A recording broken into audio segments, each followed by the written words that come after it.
They were. Yeah, well, she'll find another one.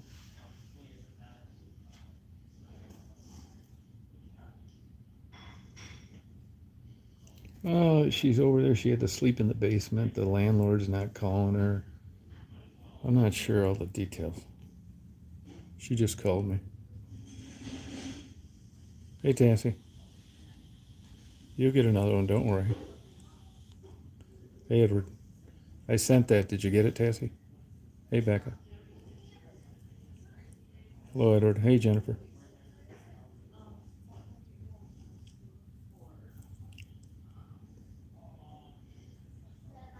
Hey, Tassie, I'm getting you some T-shirts printed with your favorite slogans. Dungeon on Junction, all day, every day, and pizza and liquor.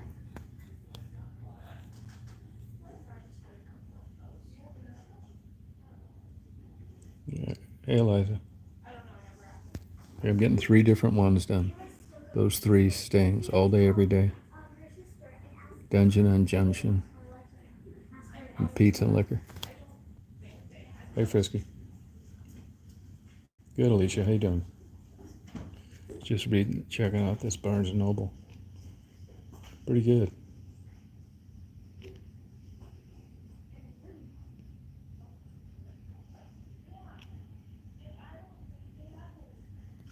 Yeah, Inkster might be good. Hey, Amy.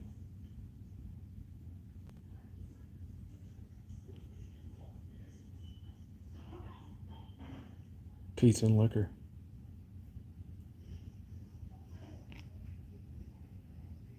Yeah, it's about everybody, Alicia. Yeah. I ask anybody that's in business, how you doing? They say surviving. Nobody says great anymore. Oh, yeah, Tassie's covered.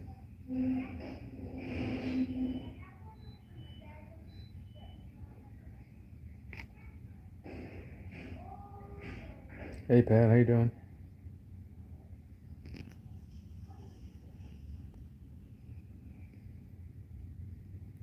Hey, Jeff.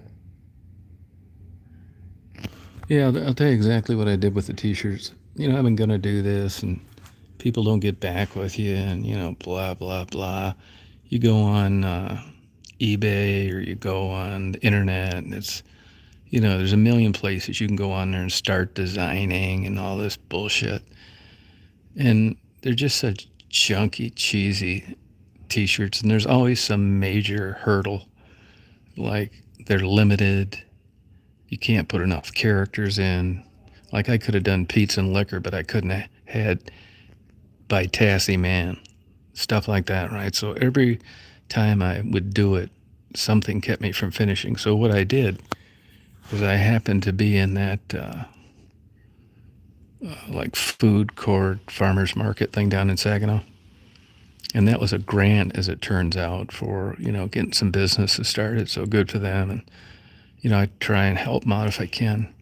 And I met a lady there a couple days ago, and I thought, well, this is where I'm going to get my T-shirts. And I went back there today, and this is what I said. I said, hey, look, she wanted to know about my YouTube channel. I told her.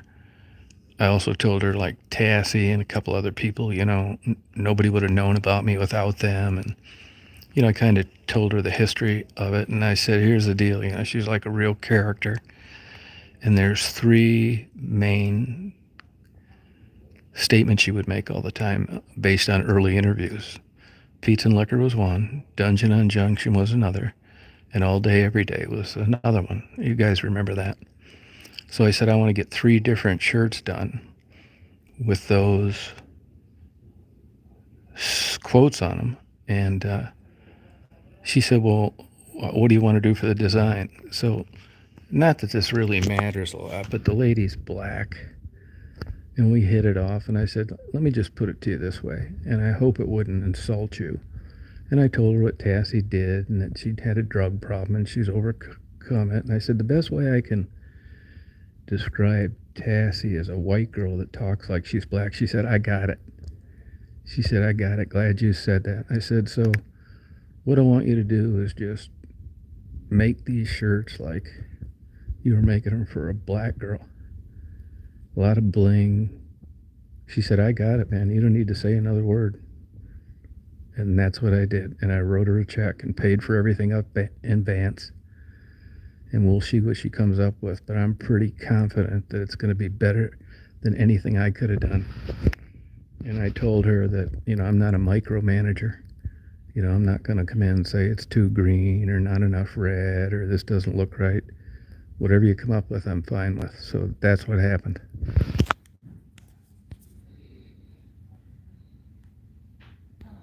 Hey, Mia.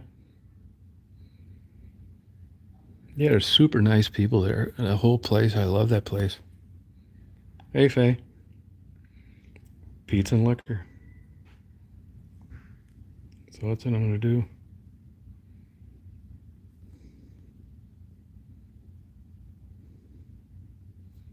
Yeah, she's doing good.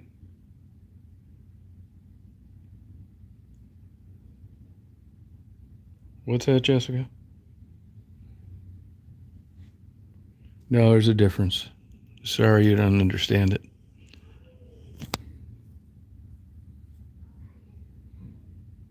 Hey, Robbie.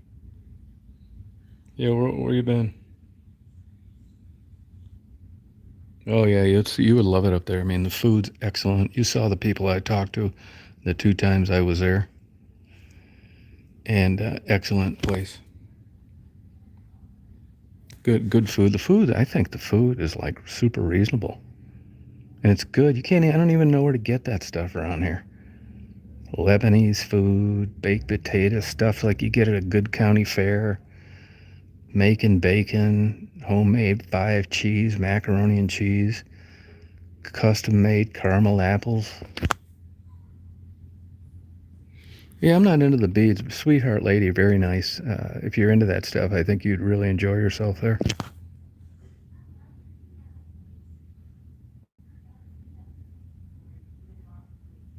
Well, that's your opinion, Jessica. That's just your opinion.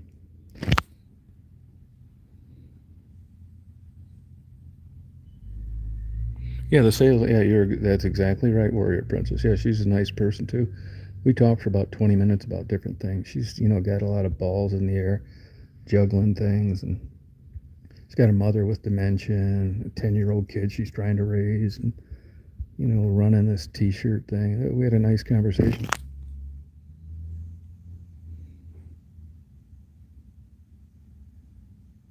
Custom made covered apples. Yeah, I mean, you can go on there. Where else can you do that? They're either in the thing and that's the one you want or not. They'll put on it what you want right there while you wait.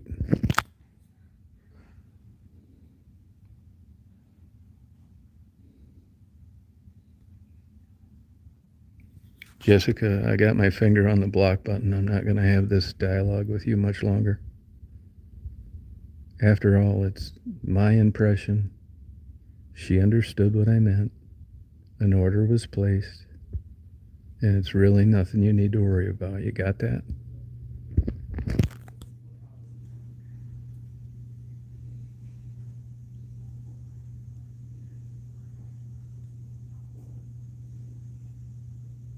Hey, Rita.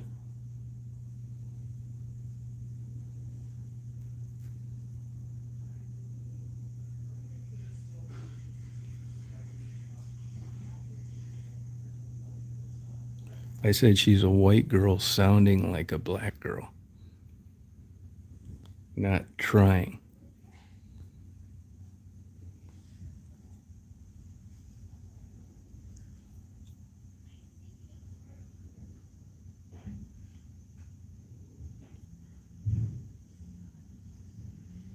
I mean, but as you guys know, it's a major transition trying to get out of that life and even get like a job and an apartment. It's one struggle after another from ID to.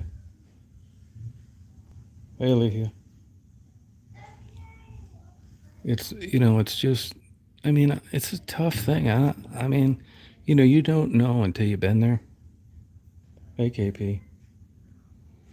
No, I'm not making fun of it or anything, Tassie, but you know what I'm getting to. You know what I'm saying?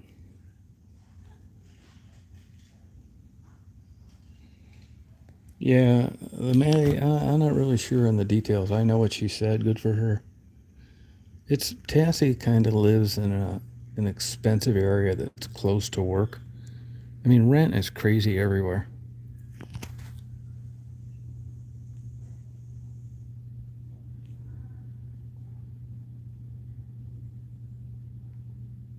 Oh, good. Oh, Amanda, yeah. You mean Amanda in Ohio? Or Amanda over on the west suburbs?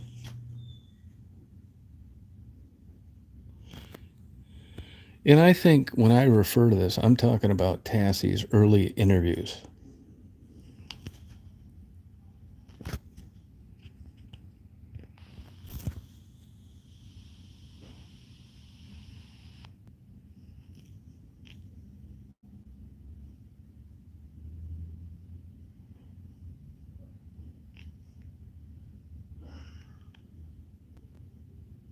I do talk to Becky, yep. And besides, this whole thing is meant to be how the shirts are decorated, not actually how somebody talks. Big difference.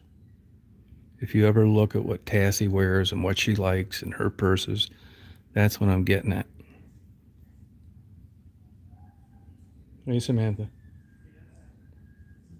She's doing better. Oh, yeah, yeah. I knew she had a baby. Yep. Yeah. Once in a while, I'm not a Facebook guy, but I'll go through there. I mean, I got like 2,000 things I've never answered. I can't stand Facebook. And when I see her thing pop up, I look through it. Yeah. Hope she's still doing well. Yeah, that's right, Jennifer. Yeah.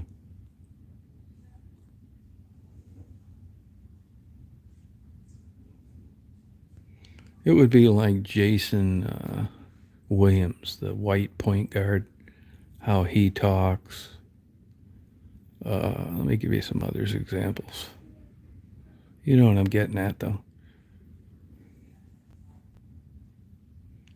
Yeah, I'm doing fine. Yeah, I think I got some allergies. Yeah, my throat's a little sore.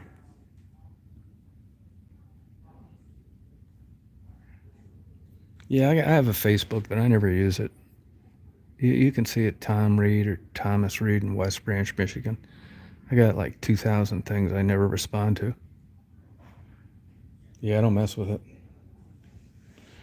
Well, what I wanted to do, my idea on the shirts was to get some testers out there, see if people like them. And then just let these people. First of all, if you look at the t shirt business, there isn't any money in it. Maybe there is if you're printing 1,000 of them for General Motors, but when you look at everything involved, by the time you go through the trouble and you ship it and you put up with customers, it's chump change, right? So what I wanted to do is kind of get the ball rolling, test the market, see who liked what, and then introduce Tassie to this lady, and they can just work together and people can order them directly from her. So that kind of takes Tassie out of the trouble. There's not enough money in it to like drop ship and Tassie worry about sending orders out and all that stuff. Where it could get designed, Tassie can design her own next time, and they can order them right from this lady. The lady can send Tassie $1 a shirt or whatever it is. Okay, KP.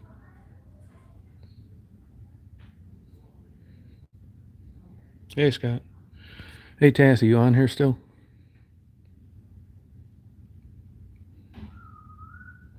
Hey, Shaniqua, how you doing? I don't think she does. It was looking like she was going to have an address pretty soon. PO box a pain in the ass unless you live next to the place, and you got 19 uh, kinds of ID and. Good. How you doing, Shaniqua? Oh, thank you.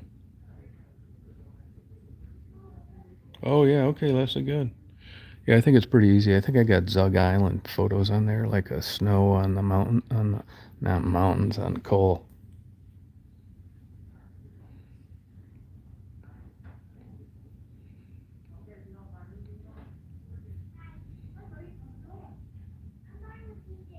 Oh, good for you.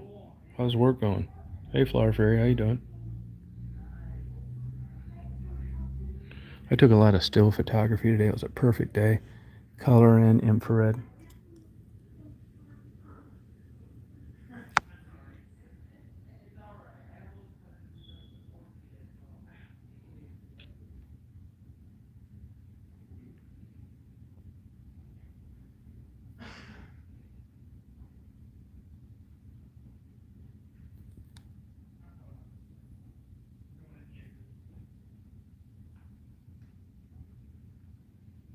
Good for you.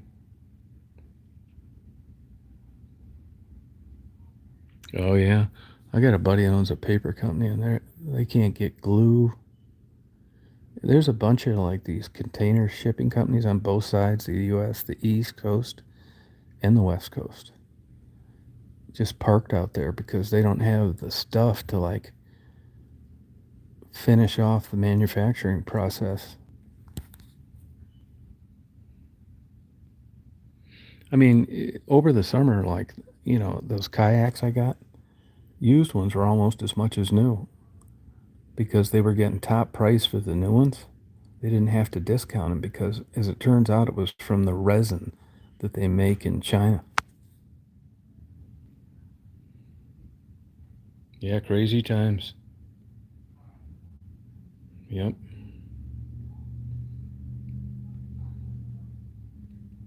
Yeah, like chips cars. I was talking, there's this older guy that owns a collision shop. That's who took all that stuff out of my van. He had a doctor's appointment. I went and checked, see how he was doing Thursday. And he was telling me, they got people coming in that want to get these cars fixed. If you've got like a BMW or something, forget it. Don't get in an accident because a lot of that stuff's 3 and 6 months away. These insurance companies are totaling cars out that they normally repair just to settle the claim. Really, Samantha? No, I got gas the other day, $83. Filled up the tank. No, just your father told me that once, but I blew it off because I looked up a couple of family photos in your last family reunion, and I didn't give it any attention at all.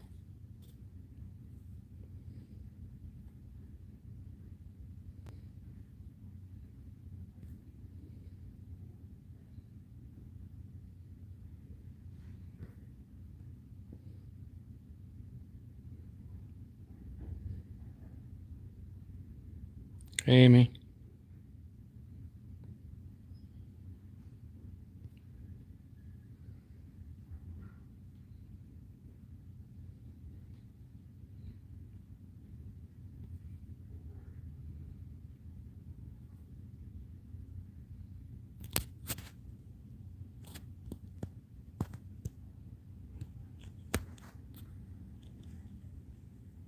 She is moving.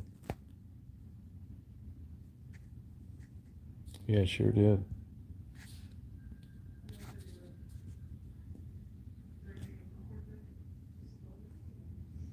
Oh, okay, Leslie, thanks.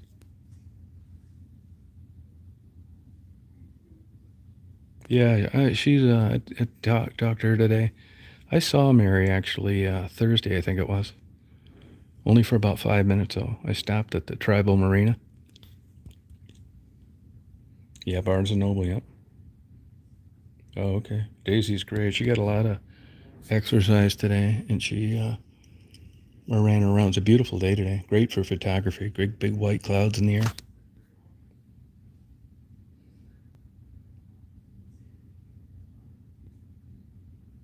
Yeah, I buy stuff from Barnes and Noble. Not everything, but I'd say half my books because I want them to stay in business. Daisy's 7 actually. 7.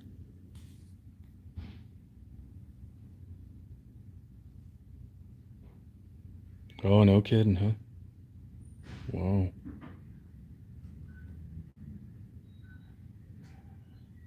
Yeah, you got a pretty good one up there near you, Shaniqua. I went to that when I was up there in Grand Rapids. Yeah, I'll probably upload those tomorrow. I got a video uploading right now. You can't tell on these things. I had to render it in 2K. It just was too big of a file for my computer. It should look okay to you, but it's 5.5 hours long.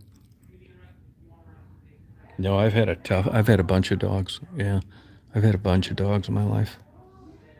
I didn't even want Daisy, to tell you the truth. I mean, I got to know her, and then first I said no. I had a couple miniature greyhounds that were rescues.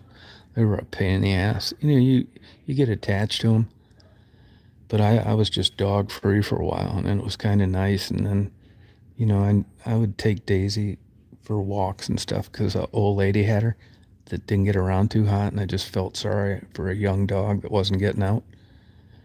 And then that's how I got to know Daisy. And then the lady had to move to an living care facility. And at first I said, nah, I don't want Daisy. And then I got thinking about it. It's like, God damn. Daisy would get out sometimes and come down and scratch on my door. How long has Tassie been clean? Woodland. I was at Woodland. That's a good question. I think she's been clean. Well, I mean, she's had a couple, fell off the wagon a couple times. I can't really say for sure. I want to say 2 years, but don't quote me. Oh, rescue cockatoos, yeah. Tassie got an apartment, and then she moved some of her stuff, and then evidently there's an issue, and the landlord won't call her back. She had to stay in the basement, or she couldn't get a key or something. I don't know, but whatever it is, she's getting what she has moved in there, and she's taking it back home. Yeah, I would have met you there, but to be honest with you, I look my ass off for the. First of all, I go to places all the time. People get pissed off at me. They think like I'm avoiding them, but I never plan anything. Like I didn't even know I was going to Grand Rapids, and I thought I'll go over to Grand Rapids. Packed up my stuff, took off. So then I get there, and I'm trying to find I'm looking through, Shaniqua emails. I can't find it anywhere, and then it's just like I did a couple lives, and it's the same thing. Like I'll be up in Traverse City, Mary will say, "I didn't know you were coming up here." It's like neither did I. And here's another thing too. What happens sometimes is I think it's I think it's kind of rude for someone to just because I show up in an area where you live, I don't expect you to like hang around with me. You know what I mean? So when I do a lot of the spur of the moment things, I don't want to put any pressure on anybody to feel obligated to get together for dinner or something like that. So that's got a lot to do with it too. If they see me on a live and they know I'm in town, they want to get a coffee or something, I'm fine. But you know what I'm saying? I just don't, you know, like I live up north, and when I lived in downtown Chicago, people would like contact me. I always find some excuse not to do it. It's like, oh, I'm down here on Michigan Avenue, want to get together. It's like I can't do that. You know what I mean? You got your own schedule, your own plans. Not that you don't like them or something, but I'm pretty much a loner guy. So getting together with people in general, I don't do. And I even hate planning for it more. Hey, Simka. Yeah, just assume. And that's the same thing they'll do. Like I live up north. It's like, oh my God, you know, people just because you live up north, and it's like, oh my, I see the caller ID. I know this sounds absolutely terrible, but there's just some people that sometimes I don't even call them back. I know that's bad, but I kind of known them for a long time, and I know what they want, and I just don't want to deal with it, so I don't call them back. And honestly, I know this sounds bad, but I figure if I don't call them back, maybe the light bulb will come on and I'll never hear from them again. That's shitty, I know, but it keeps it from being like weird. Oh, sure. Yeah, I'll do it. Definitely. Yeah, that's how I am. Yep.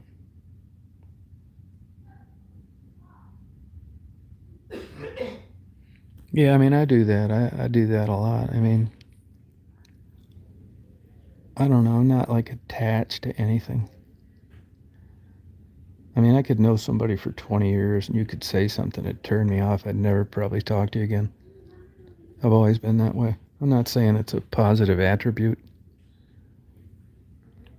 but I'm not jumping through any hoops if I'm not really into it with both feet. You know what I mean? Let me give you an example. I don't know why this came to mind, but it did. So, I moved up to West Branch, and I was having some pretty heavy mental problems, and I was trying to help my sister out, which I did accomplish. And over the course of, I lived with her for a year. Even though I had bought a place, I was too damn depressed to do anything, so I just stayed there, and my place sat empty. And over the course of living there, I got to know her housekeeper. And not bad looking. I mean, I'm weird about, everybody's got this idea what you think's attractive. Where I live in northern Michigan, she's considered attractive. Like 35, blonde, not overweight. I mean, pretty. Not like off the charts pretty. But where I live, it's like would be considered like to most guys really attractive. And I can tell you honestly that I wasn't into her at all. And I'm not saying she was really into me. She would flirt around and stuff. A long story short, she's going through boyfriends left and right and, wanting to get married. And she had a kid from a previous short relationship. And it was okay, but I really, I was always coming up with excuses to do stuff. It wasn't like she wanted me or I was anything like that, but I just didn't even want to do like simple things. So anyway, she ends up dating this guy and they had a big blow up. They break up and she's got two events at Soaring Eagle Casino down there in Mount Pleasant. And one was Jerry Springer was the guy that did what's that show with Pat Sajak, Vanna White. He was like the guy doing that show. And the other one was a black comedian, the guy that got in the car accident.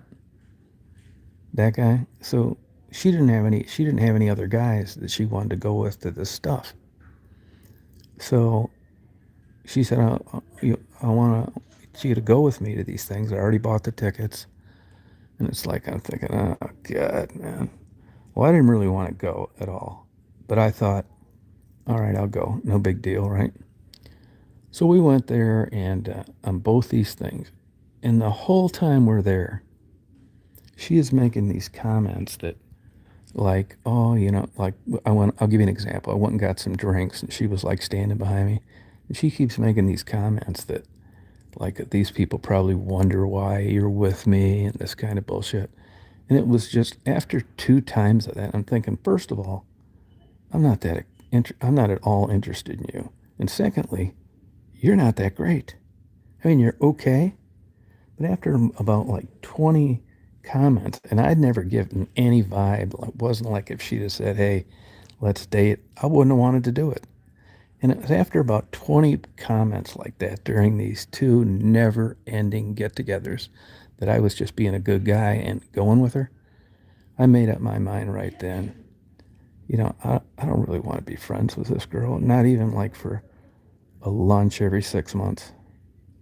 So I just cut it off. But that's what put the cherry on the top. This girl's talking like I'm with some supermodel. And you know what? I bet nobody wondered that. Oh, yeah, it wasn't even that great, man. I felt like saying, now you get defensive, right? I feel like saying, it's like, well, let me show you my old photo album, some of my old girlfriends. I mean, you don't get it. Like, you're not that great. You know?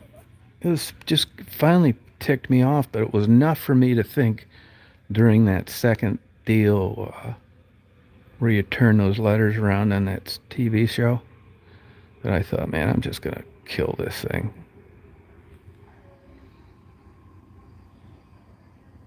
Yeah, laughing fun. Yeah, it's like boring. Yeah, it wasn't even like good, you know?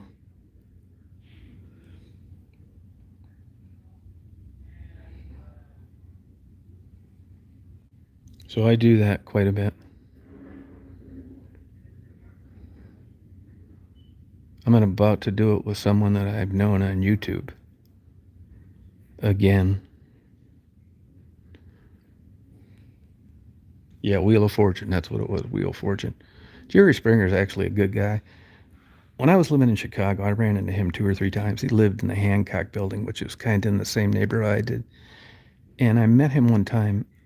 There was a girl I knew, Melissa, who babysat his daughter, Katie, when she was young. And one time we were in Barnes and Noble, and Jerry Springer was in there. It's right across the street. She introduced me to him. He said, anybody that knows Jerry Springer outside the show loves him. He's a really kind, good guy. Takes the time out for anybody. He really is.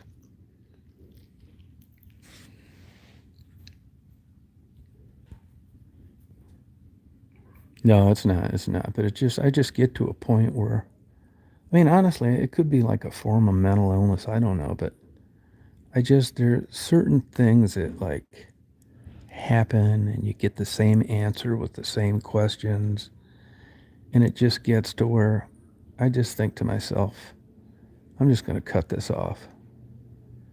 I'm not. This isn't for me at all. So I do it.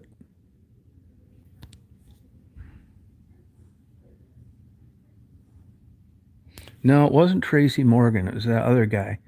He rolled over that car in California. That guy.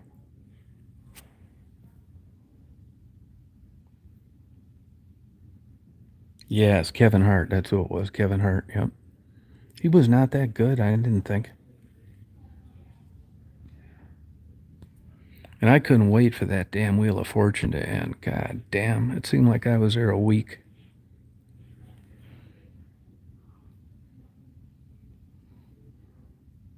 Yes, Kevin Hart. Yep. And it wasn't long after that. I finally just cut it off. You know, I didn't even want to, I don't even want, I don't want a text. I don't want a phone call. You know what I mean? I don't want to talk to you for 10 minutes when I see you in the fruit section of Walmart.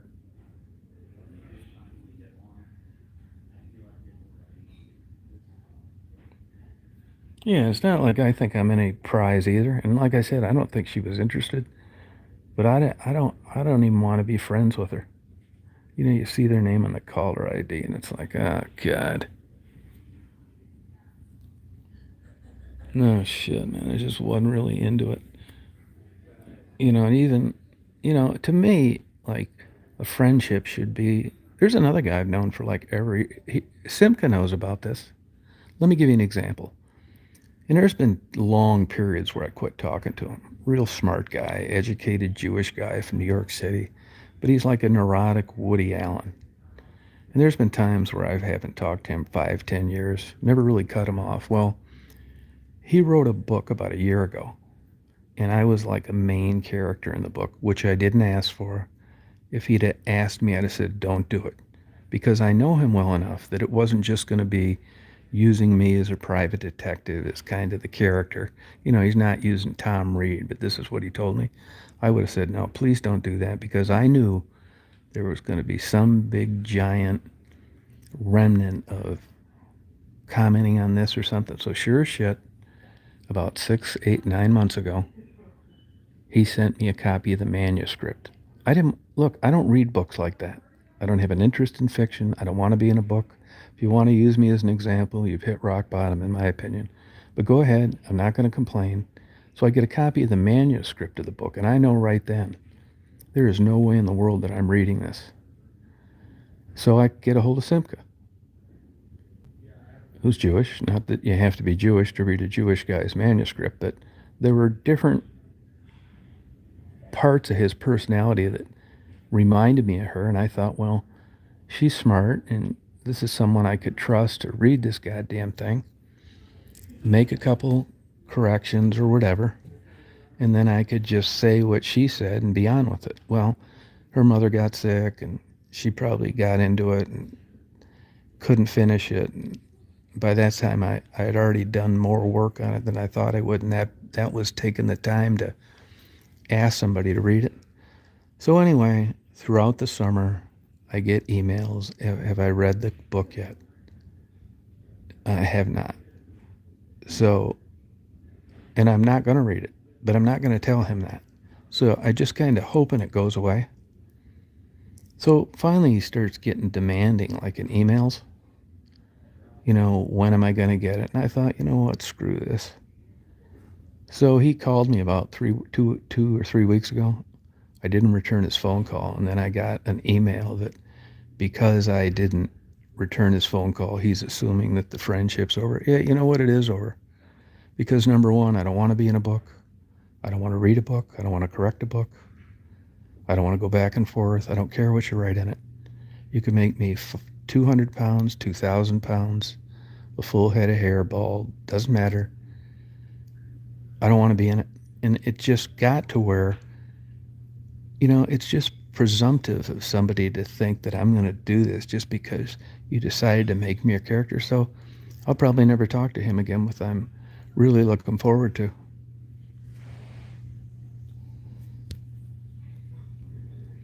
Yeah, there's another nut job that I know when I lived in Chicago. Long story short, uh, getting established as a private detective takes forever.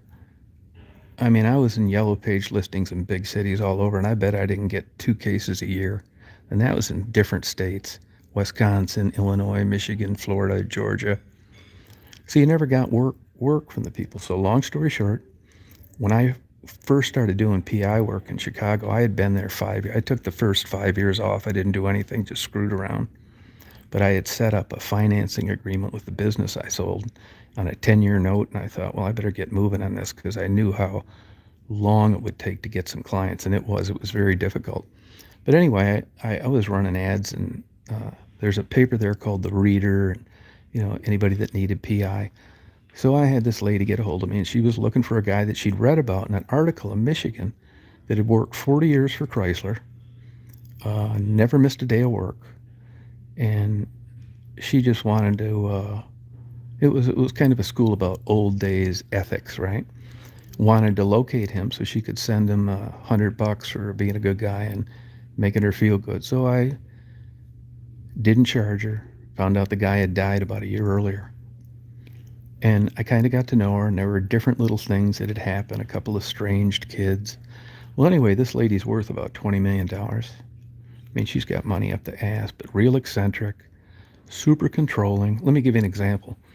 She's a big wildlife nut, and she ended up buying like 40 acres down in Indiana, down around that kook near Chesterton. And the whole reason for it was to just let animals run wild and not get hunted. Her business. She had the money, no problem. And then it morphed into like a haven for raccoons that had been problematic in other cities. And she had a raccoon thing, and she named them all. And I mean, she had big bucks, and she would take them up. She lived in one of the nicer neighborhoods in Chicago. Anyway, animal nut, super eccentric. Well, she kind of shut the raccoon thing down, but the 40 acres was still there, and there was a house on there. And this just gives you a glimpse on where you're going in a relationship. So some people rented it, and she told me one day that they'd parked a motorhome in the driveway. And when she went over there to collect rent, that she didn't like that she couldn't see across the street because of the motorhome. And I thought, hey, lady, they're renting. You're not there. They're there. And I could see right then, control freak. So shortly after that, I kind of like quit talking to her as much because I said, this is not a quality that I'm particularly interested in. And then sure enough, bright lady, very manipulative. So now I was going to be the guy that was going to carry on the torch of this estate uh, for this 40 acres, which I didn't want to do because I knew, number one, this lady's a kook. Number two, she is uh, controlling, and I cut her off too. Wasn't anything in it for me.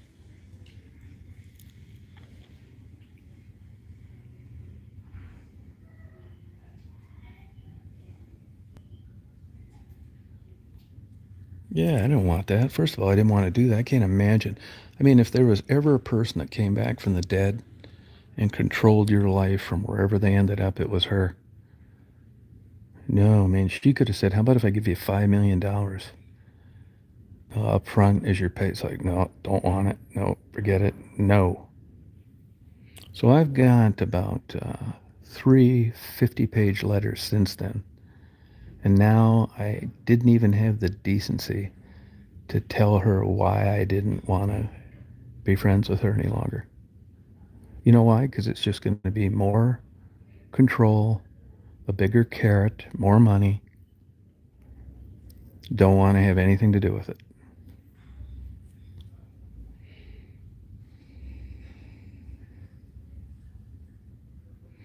Other than the 350-page letters she has, because she has no other way to get a hold of me. Yeah, my enemy. Yeah, you know what I'm talking about. Yep. Don't want to have anything to do with her. Nope. And it's the same with these kooky old women on YouTube. You know, I was nice to them. Like I say, nobody nobody has any evidence of me doing anything inappropriate. I was nice to them. They got weird. I cut them off, and they started channels.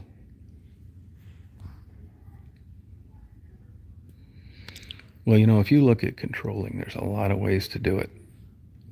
Some people, the real smart people, you know, you've got it broken off in your ass before you realize what hit you. And she was like that. She'd have had me by the balls one way or the other. The only difference that would have changed things was the dollar amount, which you're not motivating me with money.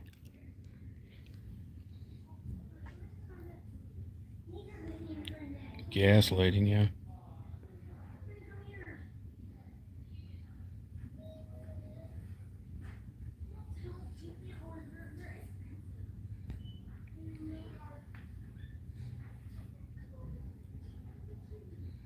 Yeah, I got a sister like that. Speaking of my sister, who I haven't talked to in 6 years, this month.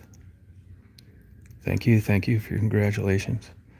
I keep in touch with the owner of the McDonald's that she used to own, as well as the guy that manages them for the owner. And he just called me today and said that good for nothing son that forced her out of business said she's bedridden with an abdominal aneurysm, which you get from smoking, which is too bad.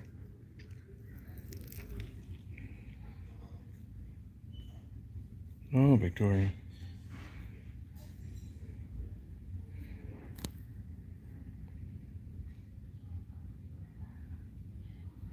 Yeah, I've got a friend with an autistic son. Yeah, you're right about that. Sim kid is like witchcraft, yeah. But you know, on the other side of the coin, there are people out there that are willing to be manipulated. They don't mind it.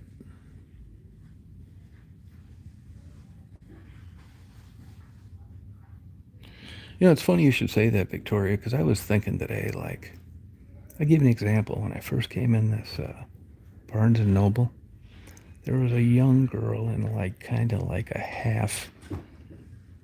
hybrid wheelchair walker. And I don't know why I think this stuff, but she was in the fantasy fiction books, you know, like that genre that young people read. And the first thing I thought, and I don't know why I thought it, was I wonder if this girl like is feeling bad because she doesn't get the young male attention that other girls not in that predicament get. And I thought to myself, you know, it's like the guy that works double shifts that never gets to Florida. To me, I think there's virtue in that sometimes. And then on the other side of it, I think unless you've been there, like I think Simca, this is what your third marriage. Unless you've been there, it would. She doesn't know what you know, and it's just too bad that people like that yearn for this when the possibilities are low don't understand that it's not all that. It's just like having a bunch of money. your problems don't go away.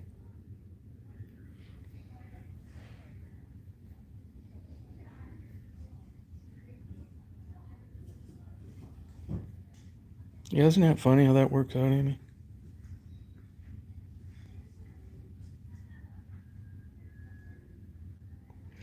Now, I was good friends with a priest when I was living in Chicago, and he told me his, it's empirical observation, right?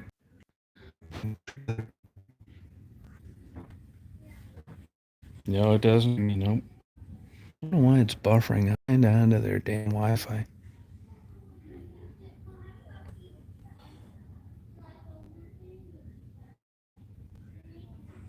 No, it's slightly. You didn't mean anything bad by it.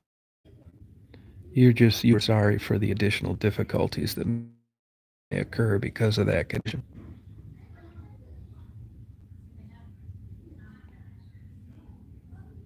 Yeah, I went to Treasure Island all the time. It was right up the street. Yeah, I lived in the Dave and Buster's building right there on Maple.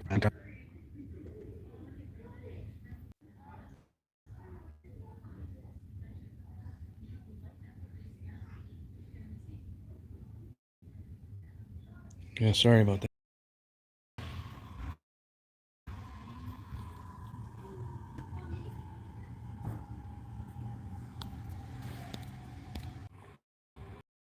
In about 10 minutes, if you can come back on, that'd be great. But if you can't, I understand. But I think it's their crappy Wi-Fi. So I'm going to sign off and hit the road, and I'll sign back on.